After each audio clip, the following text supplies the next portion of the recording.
Hello, welcome back. Thanks for dropping by. I'm doing a book review today for Junk by Melvin Burgess.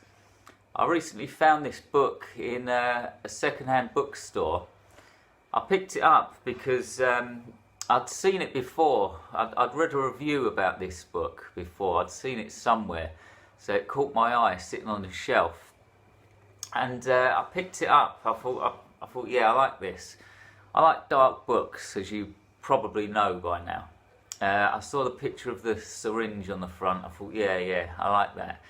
But then I opened it up and I saw this, like a secondary school stamp, and I thought, oh, okay, it's young adult.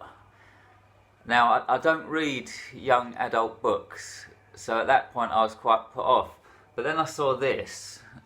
18 and over. I thought, okay, now I'm confused. Is it adult or young adult? Turned it round, I saw that little thing there, young adult. And so I thought, should I read it? I don't like young adult books. But in the end, I thought, okay, I'll take a chance on it.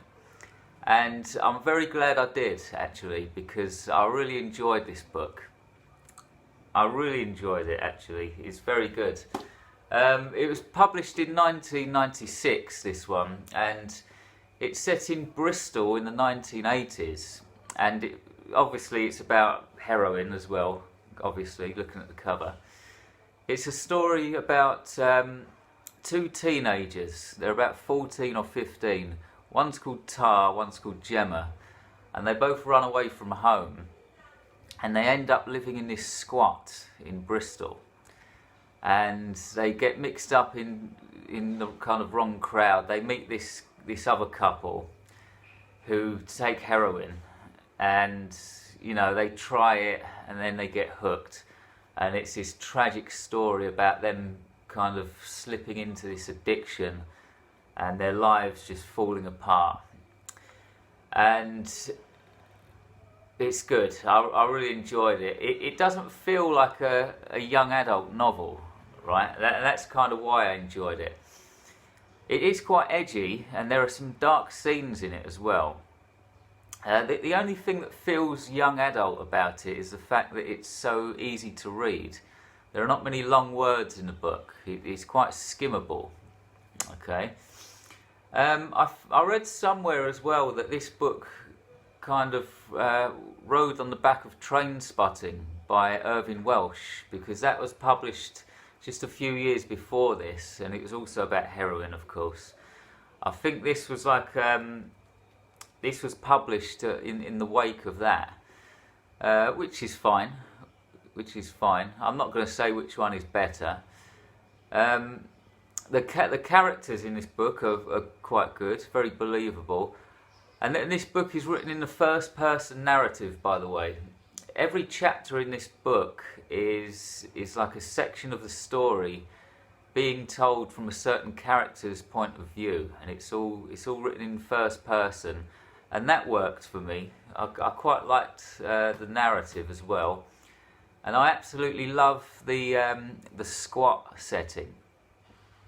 Most of the book is about them sitting in this squat, this like abandoned house that they found, and I kind of love that. I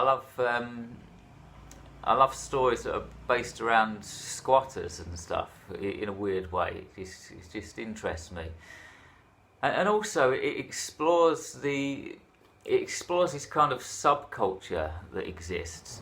It was certainly there in the 1980s and the 1990s in the UK. I presume it's still there.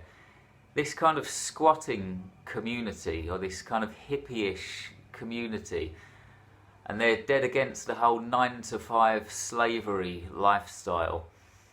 The characters in this book, they go out putting super glue in the locks of banks because they call themselves anarchists and stuff. It explores this whole subculture, and it explores the kind of anti-drug hypocrisy. They point out that most normal people go to the doctor and they get prescribed painkillers and antidepressants. So what's the difference if you want to do heroin or that? It's like this kind of immature thought stream going on, and it explores the whole anti-establishment movement pretty well, in my opinion. And it kind of took me back to my own teenage years. Not that I ever did this stuff, but you encounter people like that. I met people who lived in squats, and they had that kind of anti-establishment mentality. It kind of took me back a little bit reading this book, and it's an excellent exploration of like what can happen if you take this awful drug and fall into this addiction. It's a great account of the two characters' lives just falling apart, and they just become so dependent on this drug. It's horrific. It really is, and it's kind of documented in a really detailed, clever way. But not I kind of wonder whether Melvin Burgess kind of dabbled in heroin, because this book is written in a way that you have to wonder whether the author has some kind of personal experience with heroin. That's how good it is.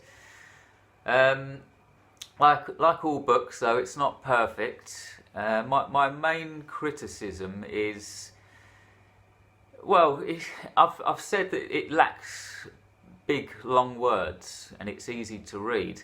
That could be taken as good or bad. But it's kind of a criticism as well. It kind of lacks long words, so halfway through you kind of get the picture that you're not going to get any vivid descriptions of things. You're not going to get this detailed prose, and you're not going to get settings that are really described. It's just going to be like a first-person narrative, straightforward storyline to it. That's kind of a criticism I've got. Also, it got a little bit mushy at the end for me. A little bit mushy. I won't go into detail, but it's not a big criticism. It's a small one, but it got a little bit mushy. On the other hand, I read this entire book. How many pages does it have, actually? It's got like about 330 pages, and I read this in 10 days. 10 days straight, which is quick for me. I know some of you out there would probably read this in about 5 days or whatever, but I read this in 10 days. I usually take at least 14 days to read a book, so this was quick for me, and it's a kind of testament to how good the book is. So, positive review from me. Junk by Melvin Burgess. If you're into this kind of stuff, and especially if you read young adult stuff, you'll like it. But even if you don't, even if you read adult books only, I think you'll still like this one. It's a positive review from me. Go out and give it a go. What else have I got to say? Yes, by the way, my website still has an awful, hideous, disgusting, unmemorable domain name. However, there is some good content on there, and I've left a link below if you want to go on my website to have a quick look around. Also, I've left a link below to my own books on Amazon and some other platforms if you want to check those out. Thanks very much for watching, though, and I'll be back in about a week or two with another book review. In the meantime, try to have a great day on this drug-infested, junk-filled rock we call Earth. Goodbye.